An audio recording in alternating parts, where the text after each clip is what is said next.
DevSec. Yes, so welcome everybody to this webinar today, and we are so very happy to have all of you joining us. Thank you so much, Denson. Thank you, Daniel. Thank you, Peter. Thank you, Vivian. Thank you, Daniel. I can see we have two Daniels in the call today. Welcome, Viola, our speaker. Welcome, Brian. Janet, I can see you. Karibu sana. So we are so very happy to have you, and we believe that others will be joining us as we continue. This session will be recorded, so anyone that joins us late will be able to catch up. So we are going to jump right into the session, but before we do that, let me take a minute just to introduce our community.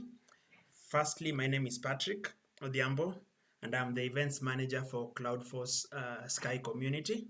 At CloudForceSky, we are a community of cloud enthusiasts, people that have come together to learn and build together in terms of things to do with technologies, especially in the cloud. And this year, we intentionally decided to set our theme around software development lifecycle, both on-prem and in the cloud, so that we can equip our members, even as we equip ourselves with the knowledge needed to operate in both environments.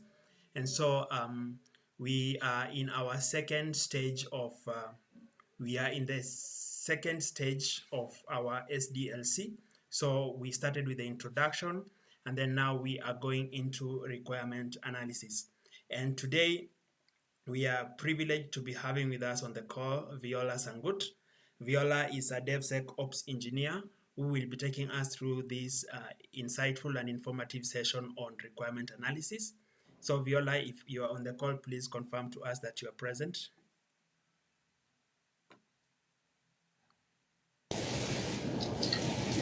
Thank you, Patrick. Confirm I'm audible.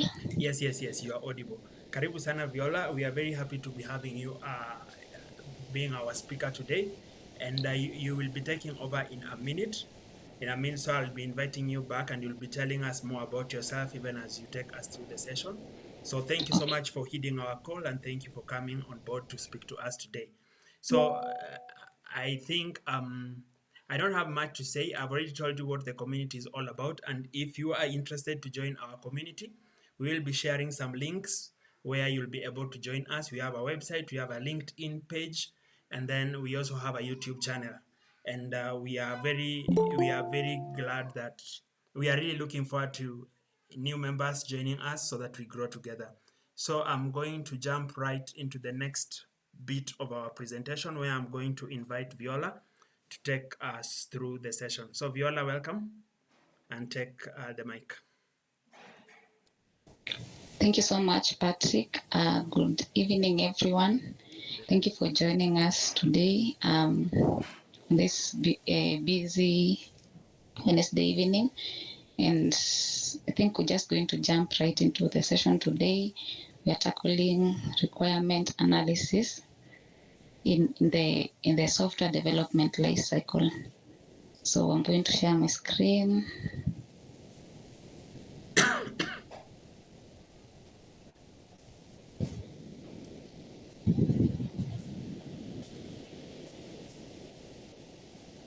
Okay, hope you can see my screen.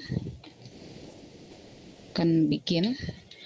This is a very exciting session, because when you look at requirement analysis is a very important phase in the software development lifecycle.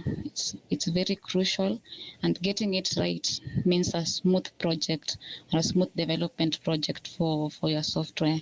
And also mistakes in this phase can cost us time, can cost us budget in the long run. So it's very important to get the process right, to get the requirements right, so that the software development can be as the stakeholders want the software to be.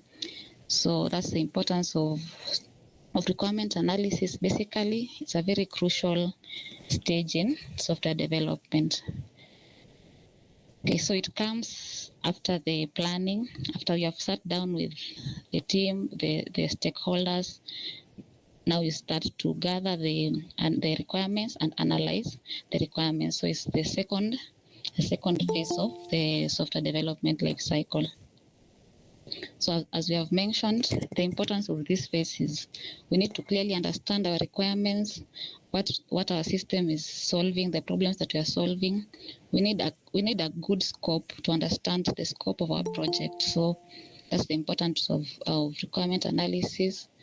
And also it's important for communication and collaboration with the stakeholders, because we are creating the software for some users and for these stakeholders. So we need to have this collaboration to understand their needs. And also it helps to reduce costs, because when you don't get the requirements well, it will cost us later on to rework and to add more requirements. So when you plan for everything in the requirement analysis phase, in the long run, you're going to reduce the cost, and also we avoid risks and we avoid errors in our final project. Yeah, so before we analyze our requirements, basically we have to gather them. We have to collect requirements from our stakeholders, from our users, the end users. And these are the normal gathering techniques. We have interviews, you sit down with the stakeholders and you understand the expectations, their needs, workshops, say questionnaires, surveys, observation, and review the documents. You observe them as they are working, as they are solving the problem that you're trying to create a system for, so that you collect what you need to know about what you want to develop, basically. So when you have all these, you have to come and sit down, review all this data that you have collected, refine it, and also verify it, so that when you begin to design your system, to develop your system, it's something that you're doing something sure, and you're going to solve the exact problem that you're aiming to solve. Let's proceed.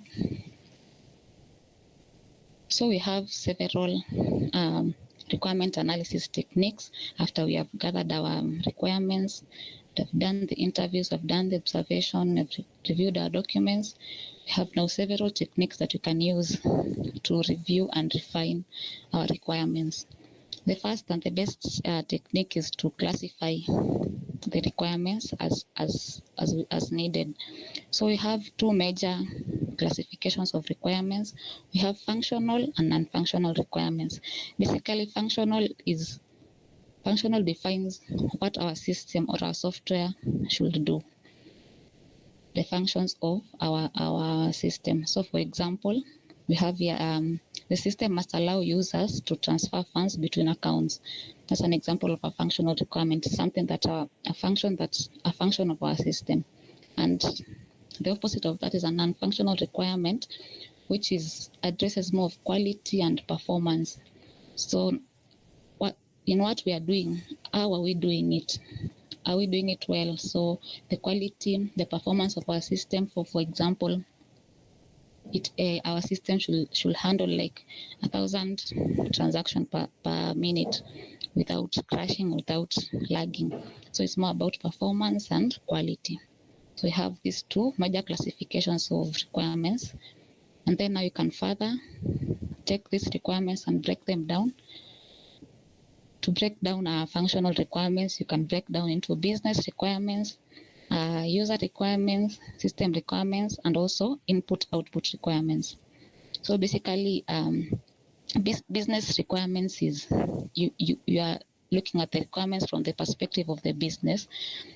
So for example, the system should automate the inventory management process to reduce need for manual intervention. So we are looking at from the business perspective and what the business does. And you can also classify functional requirements according to users.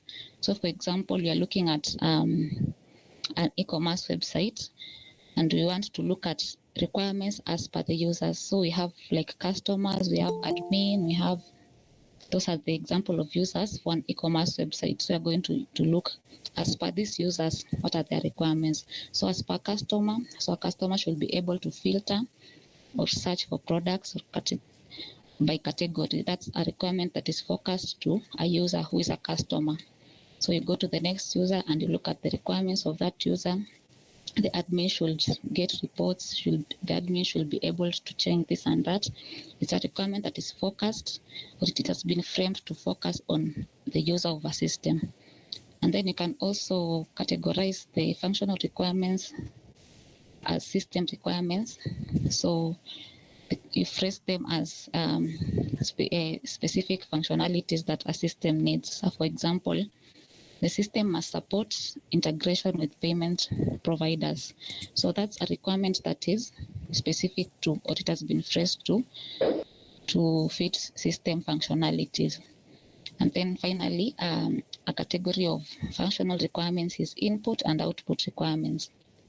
So you can classify the requirements as what the system will be taking in and giving out to the users. So for example, one example of an input requirement is the system must accept a user's personal details maybe during registration.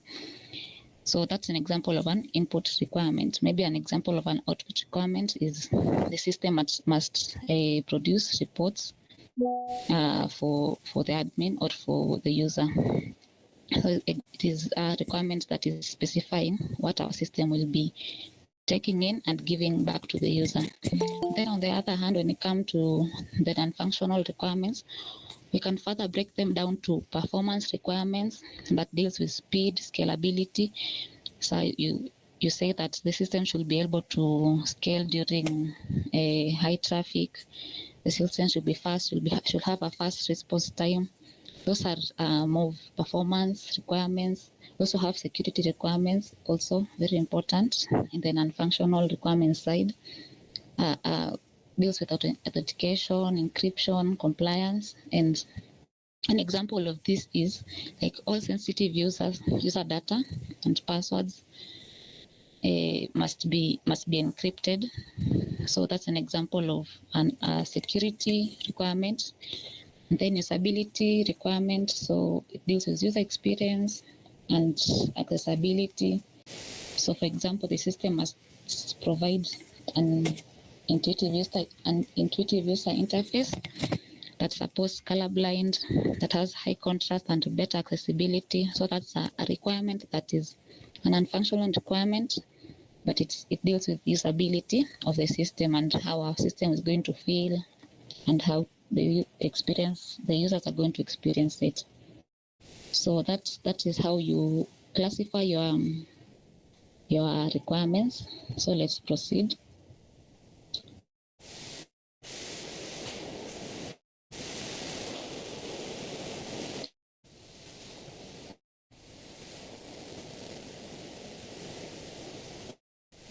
Okay, so another technique for requirement analysis is to do a gap analysis. So a gap analysis is a structured technique to see where we are and our desired state. So where we are currently at and what we are aiming, where we're aiming to be. So you basically access your current state, you review the current system features, the performance, the limitations, and then you go ahead to define where you want to be. So you clarify the expectations of users, the needs, the new features that you want. And then now you go and see from where we are at and where we want to be, what is the gap, what is missing, and what we need to add now to get from the current to the future state. And then now you prioritize. After that, you prioritize. Now you know the gaps that you need to fill. You prioritize and you analyze and you prioritize this gap to see that which you're going to tackle which gap first. So there are several tools that you can use to do a gap analysis. Those are like a SWOT analysis tools where you analyze the strengths, the weaknesses, opportunities, and threats of your idea or the software that you want to create. And then this one will help you to understand your internal strengths, your weaknesses, other opportunities that you can take, other opportunities that you can also take to solve this problem. so that you can understand. So it helps you understand different gaps. Basically, makes you understand different gaps that you need to fill. So it's good for gap analysis. Then we have a requirements traceability matrix. So it's a template or more of like a template that helps you track your user, all the requirements that you have, and the end product. So when you're doing a requirement traceability matrix, since you'll be listing all your requirements and the end product of these requirements, you'll be able to see the gaps that you need to fill along the way. And then you can also do benchmarks.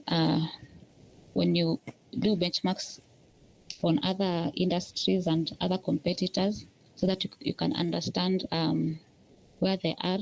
When you're analyzing your current state, you can look at other competitors and other people who are practicing the same or have implemented the same system, so that you can understand the gaps that are within your own system.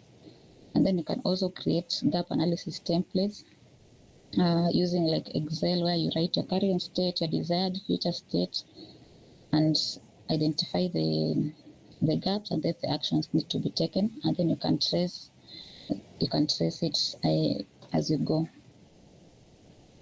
So the next technique for requirement analysis is feasibility studies or feasibility considerations. So you have to understand how feasible is this system, and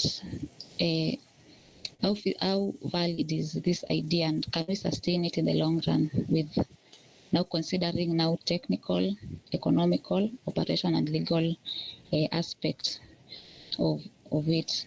Now, when you look at technical, we're trying to see do the technology that we have, the expertise and the technology, can we build this system with the technology that we have and the expertise, and does it integrate with the existing systems and the infrastructures we have? So you analyze that. So according to the existing infrastructure you see and the expertise you have, if it is technically feasible to develop this system. And then also we look at the economic feasibility, if the benefits justify the development of this system, and if it's going to actually bring some profit on returns to us.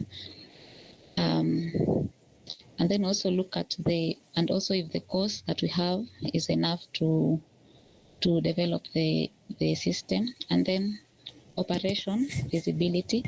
Here now you're going to analyze and see if the system will integrate with the daily operations of the organization or the company, and how much is it going to change the operations of the people, and how is it going to be integrated with the operations of the company. And then now we go to the legal feasibility. We're going to check here whether it complies with the standards, different standards, maybe GDPR. If it's for payment, you can look for PCI DSS compliance and HIPAA compliance for health applications or softwares. So you also have to look if the software is going to comply to these standards. And then the tools that you can use to perform these feasibilities. For technical feasibility, you can use proof of concept documents, where you validate that the system can be built to the current technology. A document that it validates that the system that you want to build it's possible to build it, the technology that we have and the expertise that we have. And then for economic feasibility, we do a cost benefit analysis. So we see the cost that you're going to be having and the final benefit of the system, and we see if it's beneficial to actually develop this system so that we can justify the system economically.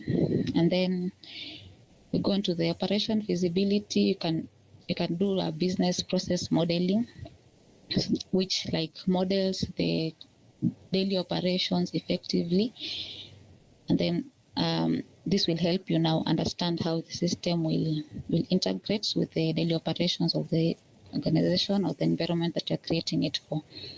And then you can also do compliance checklists for the legal feasibility, so that you can check if and confirm the adherence to the protections and the standards, legal standards. So let's proceed to another interesting way to analyze your requirements is using modeling techniques. And this is good because it's more visual and more visual way of analyzing your requirements. So it will help even further understand what our system is supposed to be doing.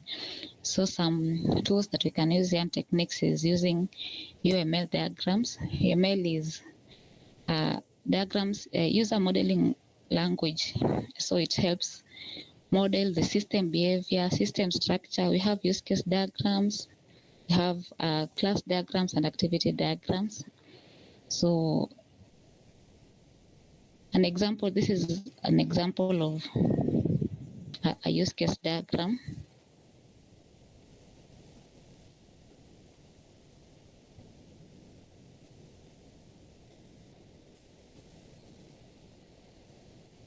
Okay, sorry for that.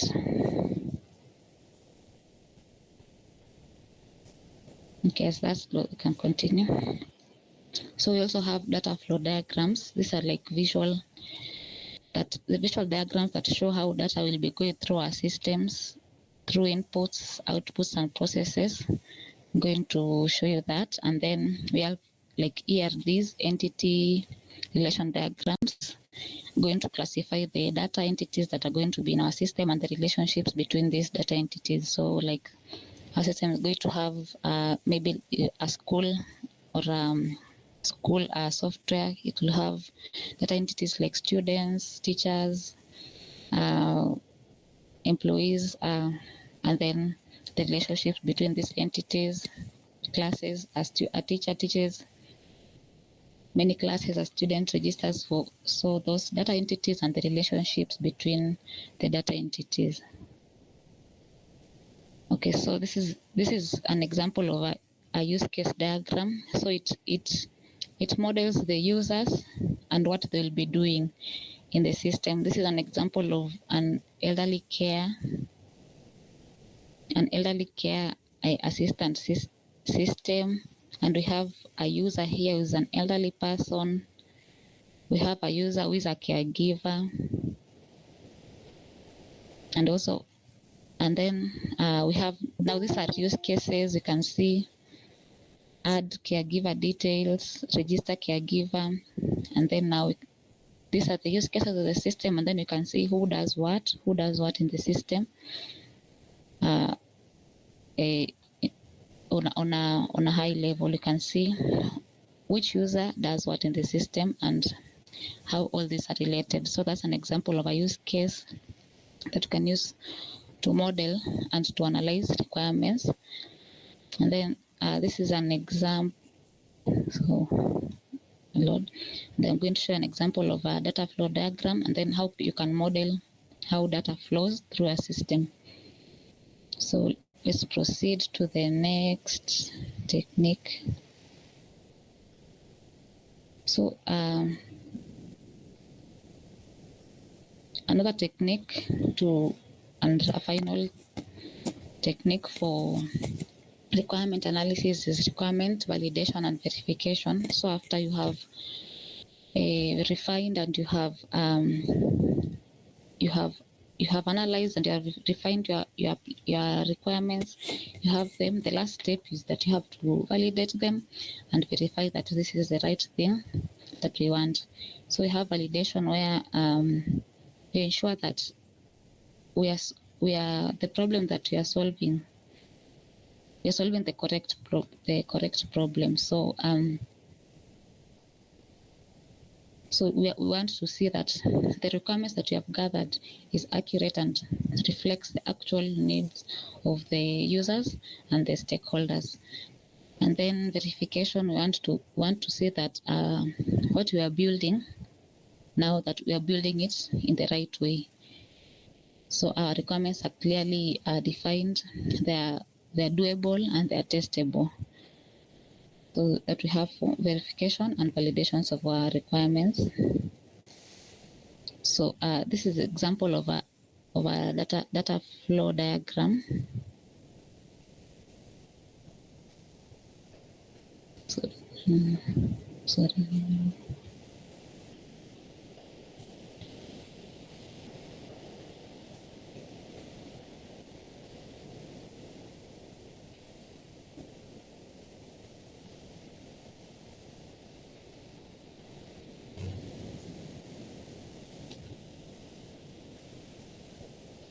Okay, this is an example of a data flow diagram for a small e-commerce website that shows how data flows between different processes and users.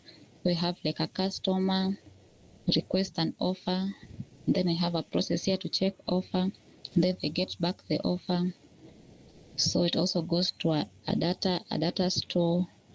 So generally this models how an e-commerce website and how data is going to be moving between different processes and different users.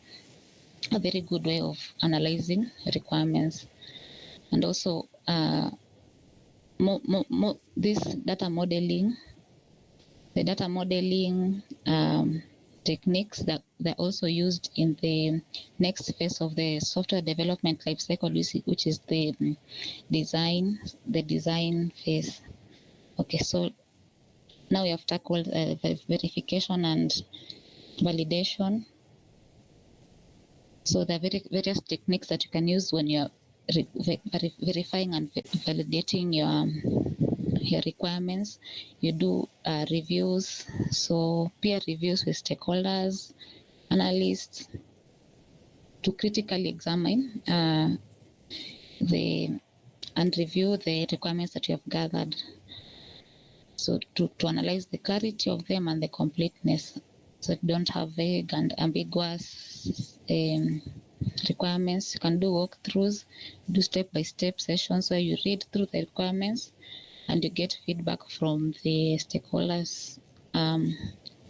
They say that this is actually what they want, and you've got the requirements right. And then also requirement traceability matrix can also help you to validate your requirements.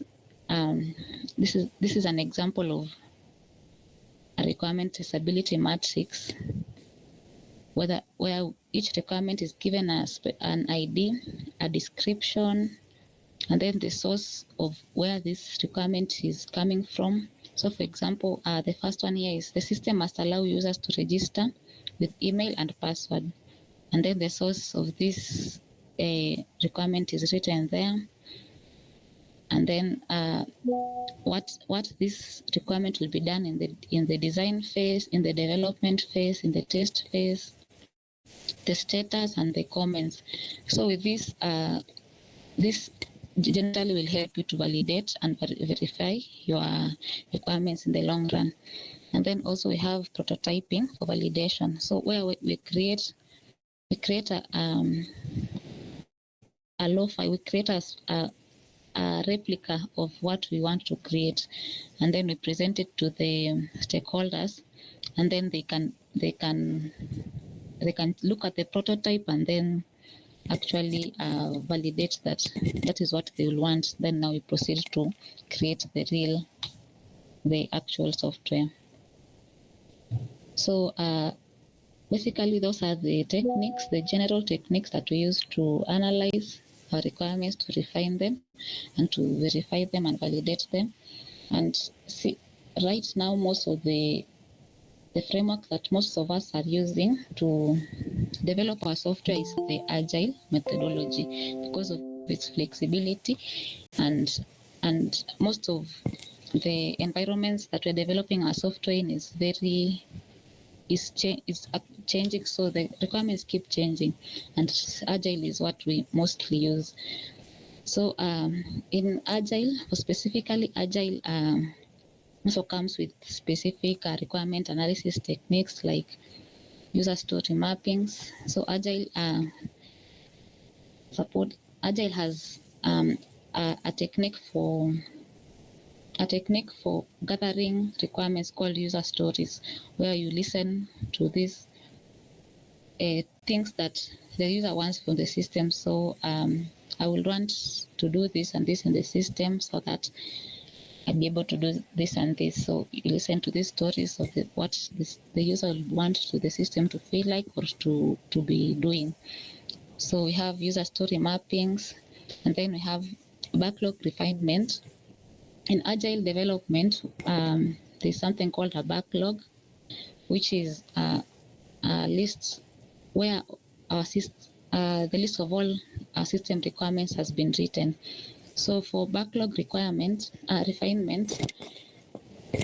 for Agile, since we have short sprints of software development, we keep reevaluating our requirements every time to refine. As we go into the next sprint, we have checked the requirement again and verified that this is what we want to go. These are the requirements that we want to go with into the next sprint.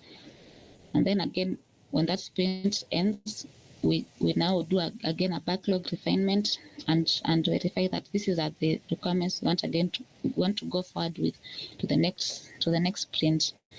And then we have impact mapping, so where we connect user goals with deliverables. So we have the goals that the users had and the different deliverables, so that we can help also validate and also track our requirements. And also we have the MOSCO method, where we look at what we must have, what we should have, what we could have, and what we won't have this time. So as we see, Agile we develop softwares in short sprints, and we keep reviewing our requirements after each sprint. So after each sprint, we sit down and look at the requirements according to these criteria: what we must have, what we should have, and what we could have, and what we are not going to be moving forward with. Then we also have acceptance criteria, where we have specific conditions that must be met, so that we say that this requirement is the user, so that we can consider the user story to be complete. So specific conditions that must be met so that you can consider a user story to be complete. We have criteria that in Agile that for a requirement that a user story to be complete, it must have what the user wants to do and the impact of that action. So these criteria that we put in place to make sure that requirements are clear, basically, and are acceptable. Okay, so moving on, also in the spirit of Agile, and Agile brings about DevOps. With DevOps, we develop softwares very fast, and it's easy to forget the security aspect. So DevOps and DevSecOps, basically, it encourages implementing security from the very beginning of the software development to the very last stage. We integrate security to each and every stage of the software development cycle, including even the planning stage. Even this stage, the requirement analysis, we have to put security at the top, because we'll be developing the software very fast, and we might actually forget about security, and then it will cost us in the later stage. So to integrate security into the requirement analysis, we have these 4 major techniques. The most common is doing a threat modeling. These are different activities that you do to see the potential threats that you could incur in your system. So are the attacks, the vulnerabilities that you could have, So there are different frameworks and different methodologies that are used to do threat modeling. And there's also security user stories. So you come up with these requirements for users and of how the security will be in the system. So for example, as a user, my data should be encrypted at rest, such at transit, and so like that is an example of a user story that is focused on security. We also have a framework called the OWASP Application Security Verification Standard. It gives you a list of requirements, of security requirements that you need. So for you, you're going to be checking if your application satisfies these requirements. So it guides you when you are looking at the security requirements of your system. This application security verification standard will guide you to analyze the security bit of your system. Then also have compliance checklists, which will help you analyze that and ensure that your system complies with different standards and regulations. So these techniques will help you integrate security very early in your software development life cycle. So when you go to the design, when you go to the design phase, the next phase, your system is secure by design. You integrated security very early in your security in your development process. You already found out the risks. You already found out the threats that you can incur, and you have recorded all that. So the different threat modeling frameworks that you can use to get the security requirements of your system. There's a framework called STRIDE.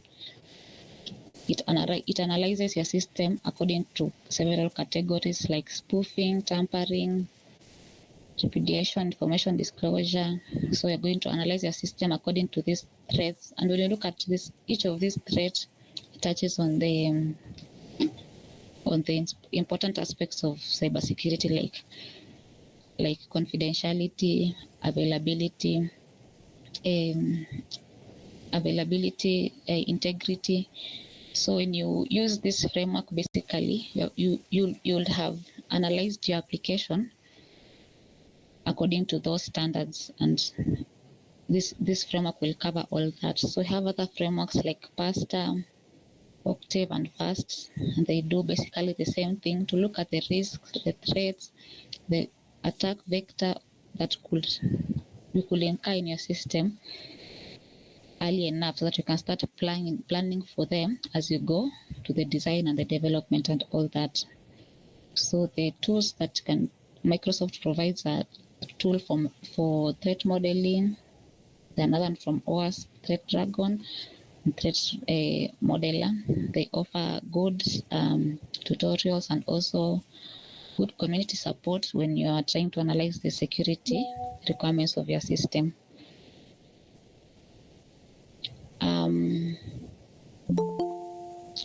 So generally, the commonly used tools that people use for requirement analysis, like Atlassian, Jira, from Atlassian, which will help you do most of the things that you have talked about, the traceability matrix, the classification of requirements. It will help you do most of that, and it's a good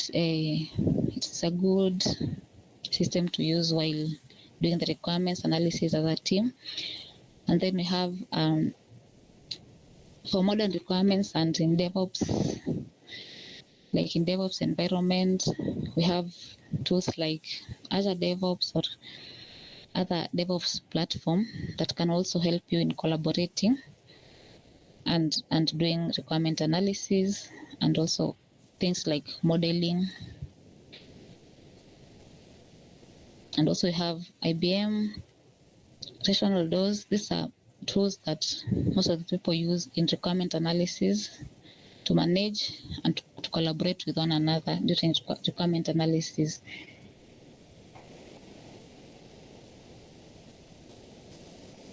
So the key deliverables of this stage and what you're going to be coming out of this stage with is a requirement specification document. So after doing your requirement analysis, you're going to have a document that outlines your functional and your non-functional requirements, your user, your input requirements, your use cases, your acceptance criteria.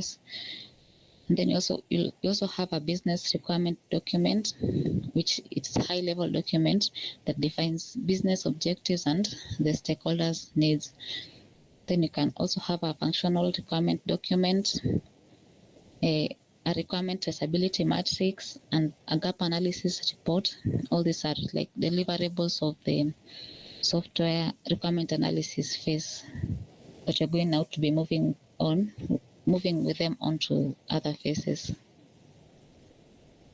So we have the different challenges that you'll be facing when analyzing your requirements is the different ambiguous or unclear requirements that you might have collected, and others can be incomplete, others can be very rapidly changing. So your user tells you one thing today, and the next morning or the next evening they've already changed, because mostly maybe they don't know what they actually want or something. And then we have sometimes misaligned stakeholders.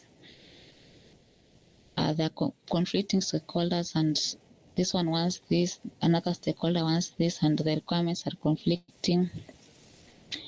And then a big challenge is overlooking non-functional requirements like security and performance is also a big mistake and a challenge in requirement analysis. And as we conclude, we have several best practices that you can put in now to make sure that your requirement analysis process is smooth, is very straightforward and smooth.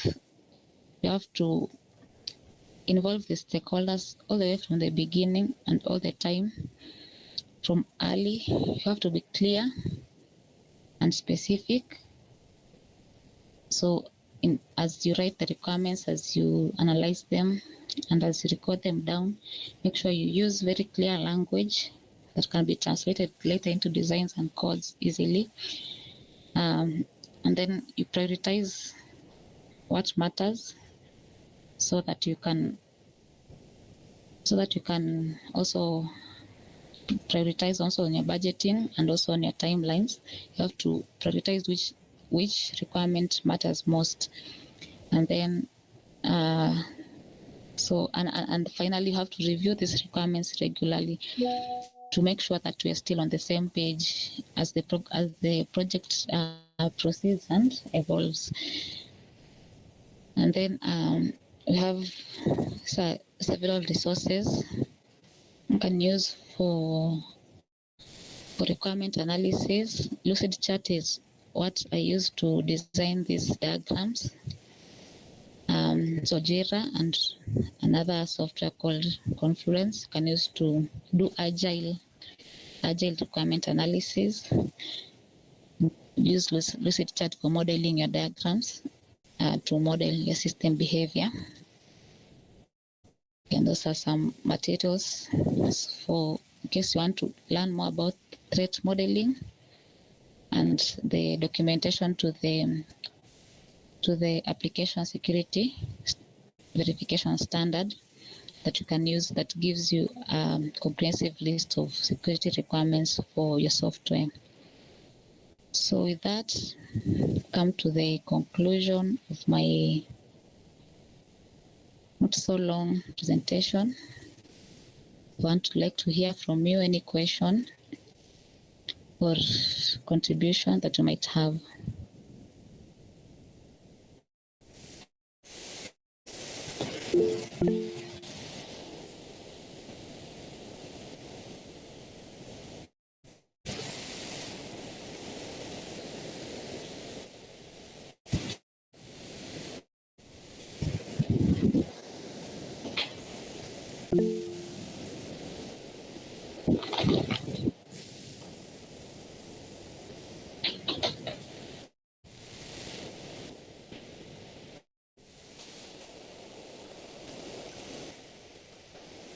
So, Viola, we have some questions. We have some questions in the chat, or I think it's a question in the chat. And guys, you are free also to raise your hand and ask a question. So we have a question from Denson. Let me read it out. What are some of the areas or skills that a DevOps engineer should learn that a traditional dev doesn't focus on? That's one. Then number two, what tools have you used to analyze your code for security vulnerabilities, and how do you handle patching? Yes.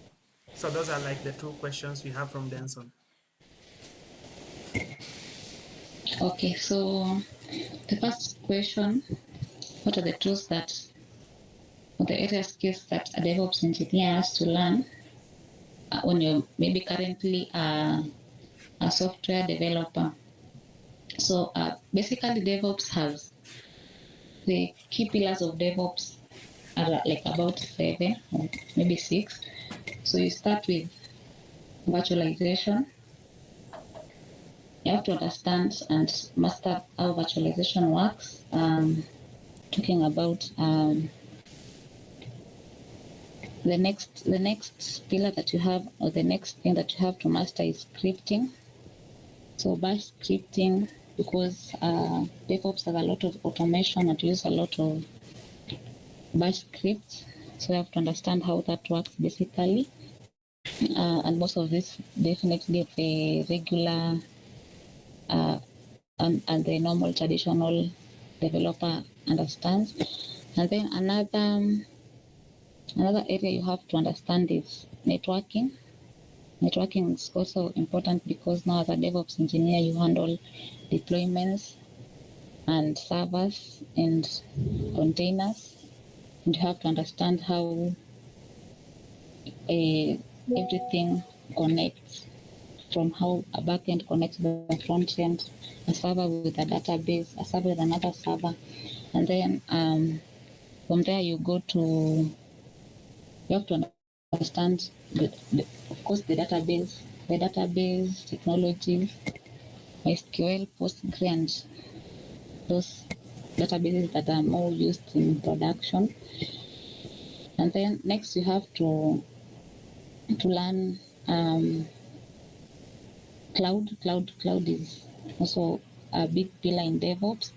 You have to understand how basically the cloud works. You can pick one, you can learn two, but one is good, maybe Azure or AWS. Understand how storage works in cloud, the networks and the VPCs and the servers basically work, because most of the DevOps sometimes is inclined to cloud. And then you have to understand very important parts in DevOps, containerization, understand Docker and how we package applications, that for easy deployment. And then you also have to understand container orchestration and how we manage containers. Now we look at things like Kubernetes. So after packaging application, how you're going to manage them and how you're going to operate them. Now we look at things like Kubernetes. And then finally, I think you have to understand CI/CD pipelines, software delivery through CI/CD pipelines, tools like GitLab, then Azure and AWS, they offer their own CI/CD platforms, and like GitHub Actions. Because now a pipeline is one basis of DevOps is continuous integration, continuous delivery, which makes software delivery fast. So that is the pillars of DevOps, and what you basically have to understand to go into DevOps. And then the second question is, what tools have you used to analyze code for security vulnerabilities and how do you handle patching. So you can use several tools for code for to check security vulnerabilities, and depends on the stage of development that you are. So when you start with locally on your machine, when you're developing, you can use security plugins that are going to help you capture very small mistakes that might lead to security pitfalls in your code locally while you are coding. Most of the IDEs that we use, they offer different, and the languages, they offer different plugins that you can put in your IDE that are going to capture very small problems and security mistakes that you're going to be making. And then you also have to analyze your commits that you're committing to version control to make sure that you're not committing important secrets without encrypting or protecting them.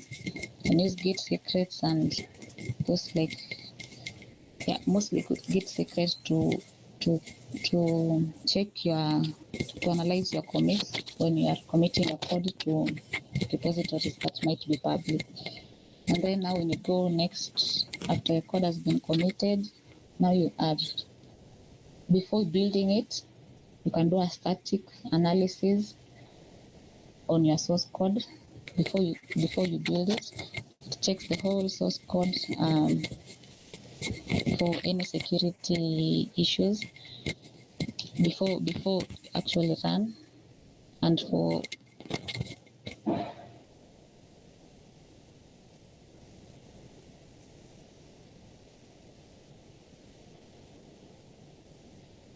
I'm sorry, I hope you can hear me.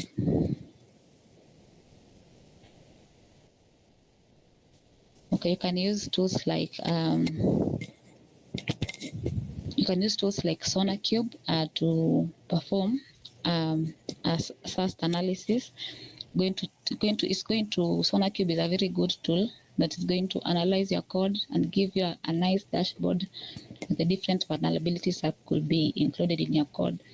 And it's good that you can integrate it in your code locally, and you can also integrate it in your CI/CD pipeline, that when you're committing your code, when you're delivering your product continuously in the pipeline, it is automatically reviewed and you're given a report.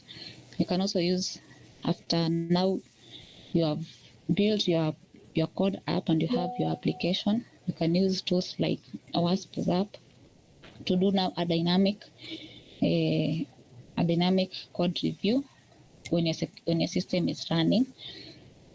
Yeah, and then the last part of that question was how do you handle patching.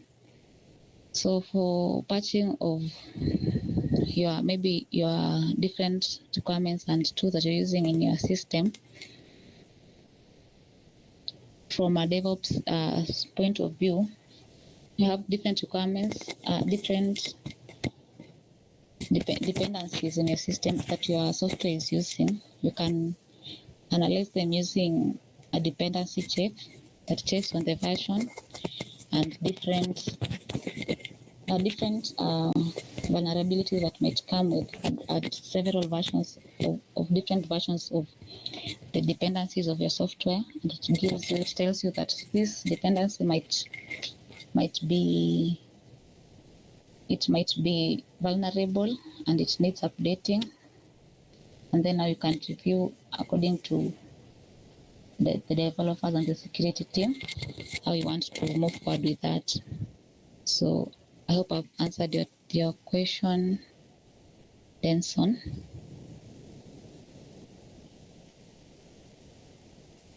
And then we have another question from Daniel. Please share the area faced most bottlenecks and challenges of the 5 steps among the delivery team, and which of the steps you particularly enjoy personally.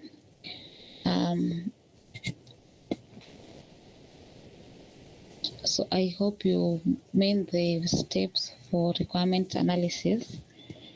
So Okay, yeah. So the part I most enjoy is modeling and drawing the visual representations of the requirements, because when it's easy to understand the visual bit sometimes, and when you put it in most diagram and you explain it, you find that most of the stakeholders will understand even better. And the the part that I face most challenges in the among the five, I would say, when you're classifying the requirements is quite easy. It's easy to classify the requirements into user. I would say,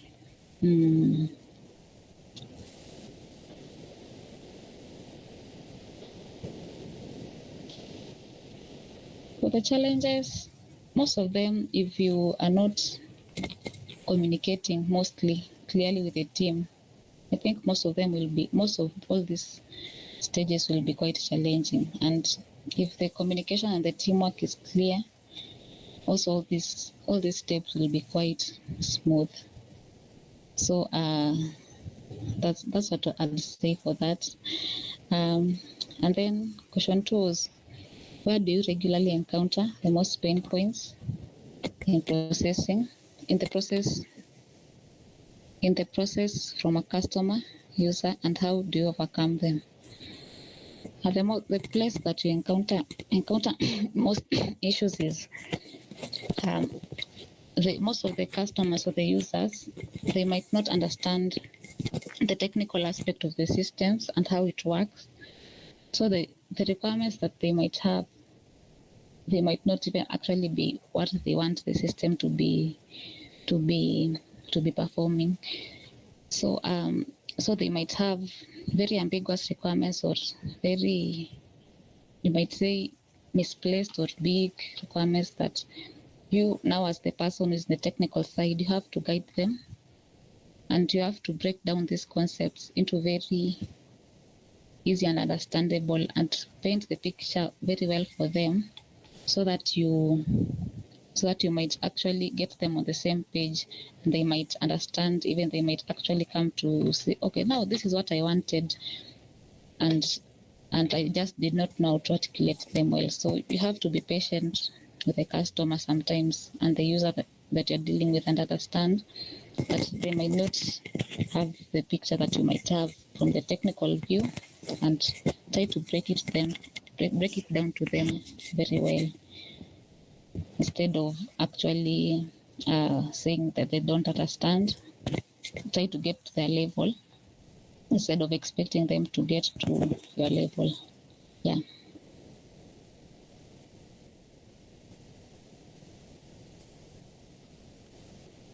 So I hope I've answered most of the question.